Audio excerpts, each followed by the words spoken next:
Parte 8. Comandante do Frio e Sangue. A ascensão foi rápida, brutal e completa. A guerra contra os Asaikai, as investidas contra a sociedade heróica, tudo culminou em um novo paradigma. A Liga dos Vilões já era a história. Agora, era o Exército de Liberação Meta.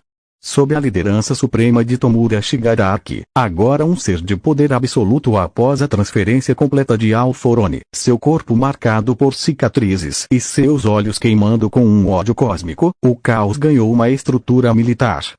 O objetivo não era mais apenas destruir, mas conquistar. Erguer um novo mundo a partir das cinzas do antigo, um mundo onde os livres, os usuários de Quirks, os fortes, os anormais, governassem sem as correntes da hipocrisia heróica. Para isso, Shigaraki formou a Frente de Libertação Paranormal, o braço de elite do exército, composto por seus comandantes mais poderosos e cruéis.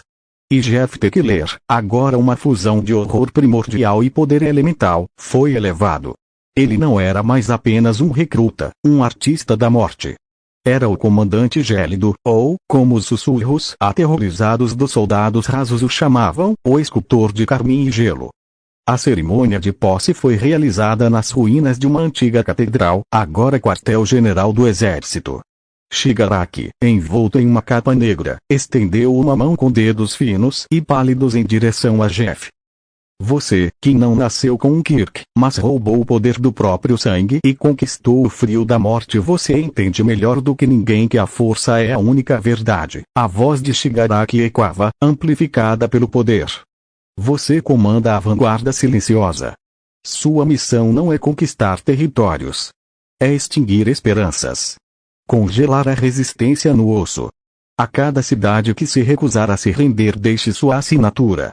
Jeff, vestindo um uniforme militar negro adaptado, com insígnias prateadas que lembravam cristais de gelo rachados, apenas inclinou a cabeça. Seus olhos, um vermelho opaco sobre um azul pálido, um efeito residual da Iinumi, não mostravam lealdade, apenas aceitação. Este novo papel dava a ele um palco maior, recursos ilimitados e alvos sancionados. Era tudo o que importava. Sua primeira missão como comandante foi a cidade litorânea de Ozu. A resistência civil, apoiada por heróis remanescentes, se fortificara lá. A ordem de Shigaraki foi clara: torne-a um exemplo. Jeff não liderou um ataque frontal. Ele chegou sozinho, em uma noite de nevoeiro denso. Subiu no telhado do prédio mais alto, no centro da cidade. Abaixo, as luzes tremeluziam, frágeis, quentes. Ele ergueu ambas as mãos. Da mão direita, um vapor vermelho começou a subir, milhares de partículas de seu próprio sangue, evaporadas por um comando interno. O vapor se espalhou, misturando-se ao nevoeiro, tornando-o rosado. Era o nevoeiro carmim. Qualquer ser vivo que respirasse aquelas minúsculas partículas de sangue ficava sob seu domínio. Jeff podia sentir seus corações, seus fluxos sanguíneos, como extensões de seu próprio corpo. Da mão esquerda, um frio polar emanou. Ele soprou em direção ao nevoeiro rosado. O ar úmido congelou instantaneamente. Não em flocos de neve, mas em bilhões de microagulhas de gelo finíssimas, cada uma com um núcleo de seu sangue controlável, o granizo da hemorragia. Ele abriu os braços. A tempestade desceu sobre Ozu. Não foi um bombardeio. Foi uma transformação. As agulhas de gelo penetravam em tudo, não matando imediatamente, mas injetando seu sangue controlado diretamente na corrente sanguínea das pessoas. Então, Jeff, de seu posto de comando, brincava. Em uma rua, soldados da resistência viram seu próprio sangue brotar de narizes e ouvidos, congelando no ar em formas de flores grotescas antes de estilhaçar. Em outra, um herói local que tentava evacuar civis teve o sangue em suas próprias pernas congelado, prendendo no lugar como estátua, enquanto seu rosto permanecia vivo, contorcido em um grito silencioso. Jeff focou na sede da resistência. Ele concentrou um nevoeiro dentro do prédio. Fez o sangue de dezenas de pessoas ferver e depois congelar dentro de seus corações e cérebros, matando-os em um instante de agonia e frio absolutos. Depois, com um gesto amplo, ele cobriu todo o edifício em uma casca de gelo espessa e azul, dentro da qual as silhuetas congeladas dos mortos eram visíveis, perfeitamente preservadas em seus momentos finais. Ao amanhecer, Ozu não estava em ruínas. Estava encapsulada. Uma cidade de gelo e sangue cristalizado, silenciosa, mortalmente linda. Um monumento ao horror. A mensagem era clara: a resistência não seria esmagrada. Seria transformada em uma exposição macabra. De volta à base do exército, os relatórios geraram um silêncio reverente de terror, mesmo entre os outros comandantes.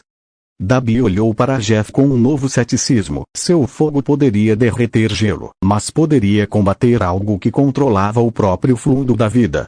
Toga estava em êxtase, colecionando amostras de gelo sangrento que Jeff trouxera para ela.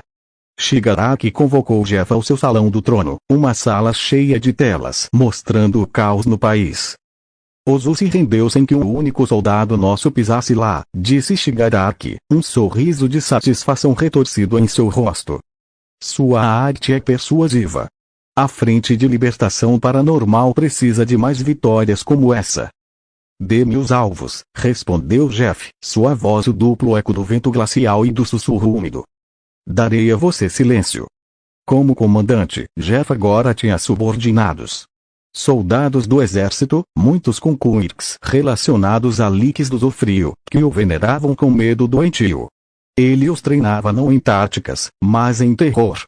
Ensina-los a usar o medo como arma, a deixar marcas que fossem além da morte física. Ele também se aproximou dos outros comandantes da frente.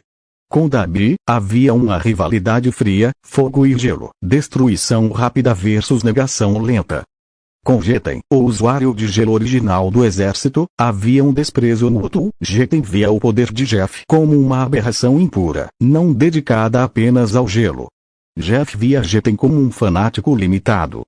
Mas foi com Toga, agora também uma figura de comando dentro da estrutura, que a parceria se solidificou em algo perigosamente eficiente. Ela liderava as unidades de aquisição, extraindo informações e quirks através de seu disfarce sanguinário. Jeff fornecia a cobertura, o caos absoluto que permitia que ela operasse. Juntos, eles eram a chave mestra e o pé de cabra do exército. Ela abria os caminhos, ele arrancava as portas das dobradiças. O mundo exterior, a sociedade heróica restante, começou a entender a nova ameaça. A Almirante estava fora de combate, a maioria dos heróis de alto escalão, mortos ou dispersos. E agora, enfrentavam não apenas vilões, mas um exército organizado, e dentro dele, uma força da natureza com a frieza de um iceberg e a crueldade calculista de um serial killer. Em seu quarto general, uma sala fria onde a respiração formava cristais no ar, Jeff observava um mapa do Japão. Cidades eram marcadas com alfinetes. Alguns, vermelhos, conquistados. Outros, azuis, alvos. Ele pegou um alfinete azul e o pressionou sobre a cidade de Deika. Uma cidade conhecida por sua forte comunidade de heróis independentes. Um leve sorriso tocou seus lábios pálidos. Sim, ele sussurrou para o frio. Esta será minha obra-prima.